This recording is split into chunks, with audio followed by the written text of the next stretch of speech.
Today on What Went Wrong, I don't have to accept you. I just have to tolerate you.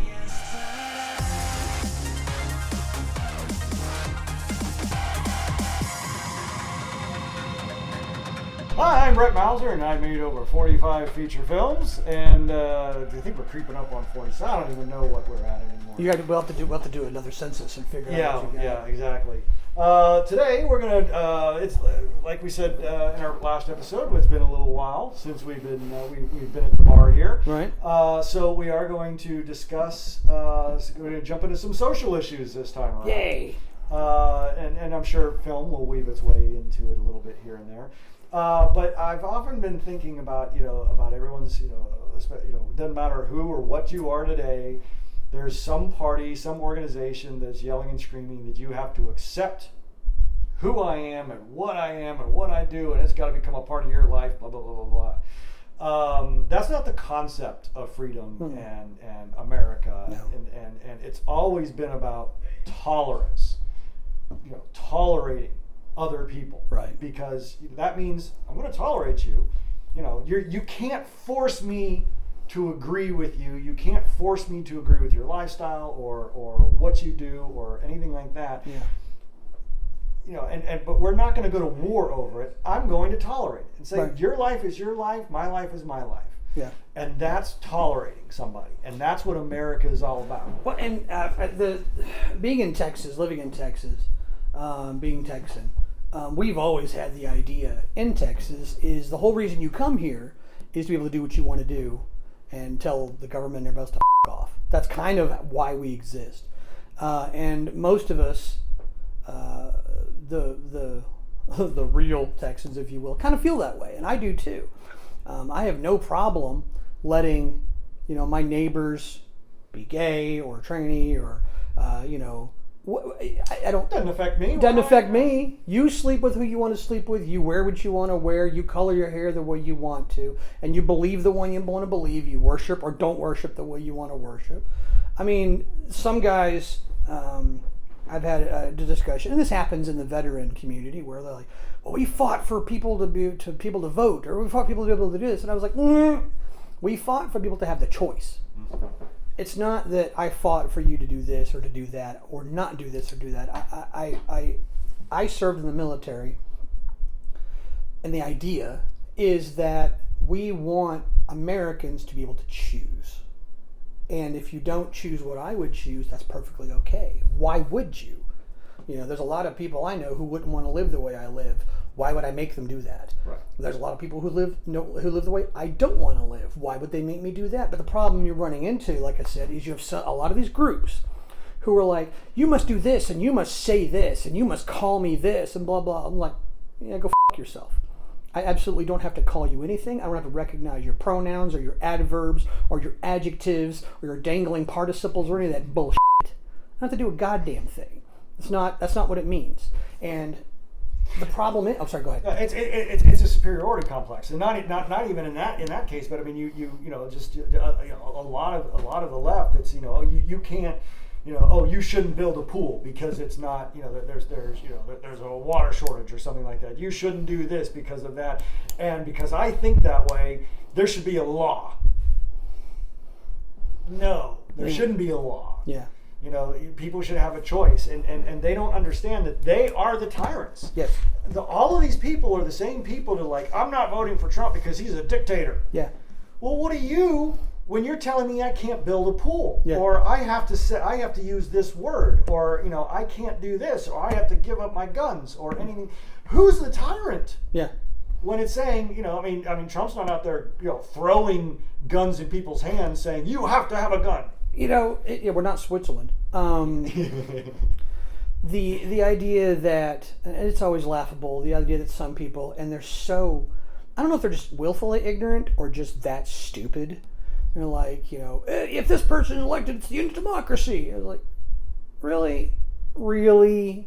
Is that how little you think of Americans? But the problem is, yes, that is how little they think of people. For the record, for everybody watching this who doesn't understand, if any of you motherfuckers try to take away our democracy, it's going to be a problem. especially since we're the guys with the guns. You're not. I had that discussion one time, just as a quick aside. Someone says, well, they've got F-16s and they've got tanks and blah, blah, blah. I was like... I hear that all the time. And I'm like, how well did that work in Vietnam? Afghanistan. How well did that work in Afghanistan? For the Russians or the Americans? How well did that work in Vietnam for the French or the Americans? How well did it work in Afghanistan for the Russians back in the 80s or for us? I mean, you have to understand, okay? It's not about the gun. It's about the idea. It's all about ideas. And you can't beat an idea. You can't defeat an idea. You can't defeat freedom. You can't defeat the people. If people want to be communist, they're going to be communist. They're going to hate it. And 30 years later, they're going to go, okay, that was really stupid. Look at you, Vietnam. They're going to go, that was a really, really bad idea. You know, yeah, communism's always a bad idea. But and aside from that, the idea that you're going to try to exert your force upon me because I don't want to use your pronouns. Look, if you want to go down this path, if you want to go down the path of forcing me to do things, you're going to find the resistance getting stiffer and stiffer until you are forced into one thing. And it's going to be violence. It's going to be force. You have to force me to do it. Okay? Are you willing to take that step? Because if you do, see, a lot of people are, and it comes down to you. I mean, you have to push back. Yes. You have to say no. And yes. You have to just this week. Did you see what the EU did with named by specifically Star Trek? Yeah. And then where no man has gone before. Right. And I remember when TNG changed it to where no one has gone before. Yeah. I was kind of like, okay, I get it. But I've also started, now that I'm throwing that in, this was about mankind. Yeah. This was about the human race getting out into space. Yeah. So now when you say no one, now you're talking about the Klingons, now you're talking about, any alien. Yeah. Any bug, anything like that. This was about the human race into space. Yeah. And I've never had the problem with the generalization of using man and mankind. Yeah. As a writer, it just sounds cooler. Yeah. I don't want to. I'm not going to sit there and go where no person has gone before, where no one has gone before. There's just a ring to it. That's one giant leap for humankind. No. And well, the thing was, if you're talking about Buzz Aldrin, his statement was, "It's one small step for a man, Yeah. one giant leap for mankind." Because the thing is, everyone misquotes it, but Buzz for years had said, "It's one small step for a man." A lot of people didn't hear the Yeah, it's one small step for man, one giant leap for mankind. That doesn't make any sense. Mm-hmm. That doesn't make any sense. Man and mankind, in that respect, is saying the exact same thing. Yeah. It's one small step for a man, one giant leap for mankind. I remember they had to have audio technicians and everything. They went in there and they dug up that A. We're saying, nope, he did say a man. Well, not that they asked him. Yeah. Hey, Buzz, what did you say? Yeah. No, I remember that. Recently in recent years, they've gone back to prove that he said. Yeah, to prove that he said it because he was like, because he said, because he worked on it for a while. I mean, what are you going to say? Yeah, I mean, it was scripted for Yeah, he scripted it for himself. I mean, he could do whatever. Well, actually, who was it? It was not Wally Shearer. One of the guys who says, if you have any balls at all, you will say, "Oh my God, what is that thing?" and then cut your mic. You should do that. Because let's not forget, these guys are pilots, these guys are military, and they're not okay. Yeah. But anyway, all that being said, the idea that someone's going to force me to do something, this is when we go from tolerance to forced acceptance. And here's the problem, okay? And it's the same thing happening with woke. And I told you this a while back. We're coming for you. And it's happening. The woke are falling apart. Woke companies are falling apart. Disney lost $1 billion last year. Their parks are failing. Their movies are failing. The movies they haven't even put out yet are already failing. Companies are realizing that catering to 2% of the population is a bad idea. Yeah, it is. There's 320 million people in the United States. And if you're going to cater to like 2 million of them, that's a problem. Because 2 million people, and not to cast generalizations, But if you're talking about the most people who identify like this are under the age of 30, they don't got money. They don't have any money. And so if you're going to cater to a younger group of people who are fickle and who are going to turn on you the moment you talk about something they don't like and they don't have any money, what are you doing? Yeah. Well, you're failing is what you're doing. Yeah. And that's what we're seeing over and over again. And so woke is going away. It's like being a hippie. It's going away. Yeah. The same thing with this forced acceptance. If you continue to force to accept it, when it turns on you, we're going to crush you. We're now people are going to go after you. Yeah. Now, back when Russia was top dog, everyone feared them. And then when Russia fell apart, people went after them. It's going to happen to you. I promise you, kids. It's going to happen. Humans are going to human, and we're coming for you. Yeah. Well, and that's the thing about tolerance is that's what we do. If you want coming from a business standpoint, you want to cater to that 2%. Go ahead. Go ahead. And you could do that if you're a small little independent company like us. Yeah. And if you go and you make a movie for $20,000 and you're a 2%. Gives you $50,000, you can survive and you can get your message out and you can cater to those people. Yeah. But when you try to cater to all these other people, to that 2%, and then yell and scream at the other 98% for not being a part of that, then your company is going to fail. Disney, if you want to spend $250 million to make a movie that makes $100 million, go ahead. And then spend $300 million for a movie that makes $150 million, go ahead. And when I say make, I don't even make money. I mean just it earns, because the movie costs $250, and of course everyone knows that advertising costs at least as much as the movie cost, probably more. And then of course there's what the theaters get, so there's another big cut. That's another 20-30%. So if you make a movie for $200 million, that's $400 million, that's $500 million, and that's before you start making a profit and start paying anybody. Now, if you want to spend $500 million to make $200 million, go ahead. Go right ahead. As long as the venture capital holds out, as long as people are willing to give you money, that's cool. But eventually, people who have been giving you money are going to run out of money to give you, and people who want to make money are not going to invest with you anyway. And then what have you got? No message, no Gee, actors. This sounds familiar. Eventually, you run out of other people's money. Where have I heard that? Something about socialism, communism. That's the whole problem. And so these companies who want to do that, hey kids, go right ahead. Problem is, you're not going to be there much longer. I would be very surprised if Disney is not going to have to sell off a crap ton of assets. Paramount is looking at bankruptcy and being bought out. What did I just see that Disney was looking at selling something off? ESPN and ABC. I know that. Something. It was just this week. Now I know somebody's selling off D&D, Dungeons and Dragons. Oh, that's Wizards of the Coast. Yeah, they're having. It's Hasbro. It's Hasbro. Hasbro. Yes. One that- of my fellow Project Veritas insiders was a Hasbro insider, and he was talking about the DEI, and he exposed that.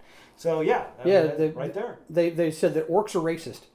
That's to them that everything has to represent something. Everyone has to mean something, as opposed to it being a fantasy world where orcs are orcs, and halflings are halflings, and elves are elves, and drow elves, and night elves, and all these different guys. Lothlorien is a different place than Rivendell. It has to mean something to them, because they can't help but see the world like that. They are the problem.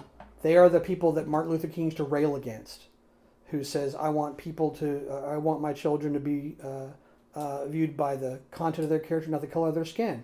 We're putting everybody in boxes. We're putting everybody in colors. Are we calling them people of color or colored people? Isn't that what they fought against, to not have them be colored people? And now they're people of color. We just put a conjunction I had that in line there. in Tag Conspiracy. People of color. Well, that's incredibly racist. Why is that racist? What's the difference between a person of color or a colored person? Besides a preposition. I don't get the color thing. I mean, I'm a colored person. No, Hal. You're not. You're white. Tell that to an albino.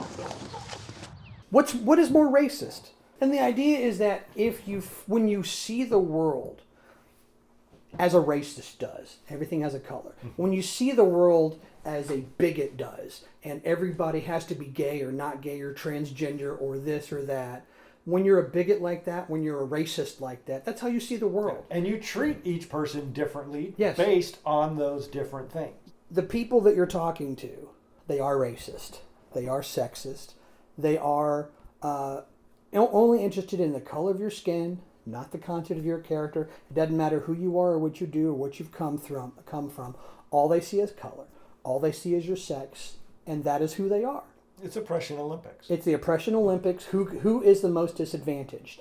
And the problem is, like you said before, it's a fad, and it will go away. Oppression that is real needs to be fought. Oppression that is not real creates oppression that is real. Right. Yeah, I've said this before, in interviews and whatnot. Where do you think this leads? When you have, and tell me if this sounds familiar. You have one group of people in this particular case, white people, and you teach in school because I've been on conference calls where I've asked that DEI person, are we teaching our students that white people are the oppressors? Well, it's late. It's fine. It's getting to it's Friday. I need to go home and start cooking dinner, and they won't answer. Yeah, of course when not. I directly say that. But when you take one class, one group of people, in this case, white people, they're evil. They're the ones that everything, and you teach kids in elementary school all the way up through college. Every other race, every ethnicity, every social structure, that the white people are the reason that you are oppressed, the reason that you're not getting where you want to in life. They're the reason that your life is miserable. Mm-hmm. That doesn't end with everybody singing Kumbaya. No. Where have we heard this before? Wasn't there in 1940s another group of people that were, the government said the exact same thing about? This group of people are the reason that Germany has failed. These people are the ones that are taking your money from you. Yeah. These are the people that you... Can we not learn from history? No. Can we not see where that's going to turn? And I've said this before, the people who see race, the people who see color like that, are not as intelligent as the rest of us. Because they haven't studied, they haven't learned, they haven't whatever. It's not so much that I'm saying that we're smarter than them, it's just that we're smarter than them. And so until they step up and start acting and learning and understanding in an intelligent adult manner, things will continue to get worse until either people decide, you know what, this is bullshit and fuck you. I'm seeing that more and more actually from a lot of people I knew young. They says, yeah, they teach us that we're the problem, but you know what, that's fucking stupid. And yeah, it is fucking stupid. And so it will go away. I mean, it's just a question of how many people get hurt before it does. Now, like I said, woke is on its way out because it's financially unsustainable. It's not a viable way to operate. Companies that are pushing this stuff are going away. And then the problem is, as that happens, more and more people, even in education, are starting to realize that this is not tenable. It's untenable. And as that continues to happen, which is part of the reason why America is swinging back toward the Republicans now, because they're realizing the Democrat way isn't working. It's really, really not working. The world's in complete fucking chaos, and the United States is in chaos, and they are the bringers of this chaos. This idea that you can just be what you want to be and do what you want, and it's perfectly no, it's not. There's a difference, like you said. There's a big difference between tolerance and acceptance. As long as we all tolerate each other, as long as we all get along with each other, as long as we keep talking, everything will work itself out. It always does. Okay? There's never a problem. But like the joke is, there's never a problem you can't solve by talking. There's also not a problem you can't solve with high explosives. The problem is what happens in the middle. Okay? And it's a short trip. So we have a First Amendment and a Second Amendment. And it's the First Amendment because that's the first thing you do is you talk. You talk. Speak. You present ideas. Once you start shutting down the other person's voice, then comes the Second Amendment.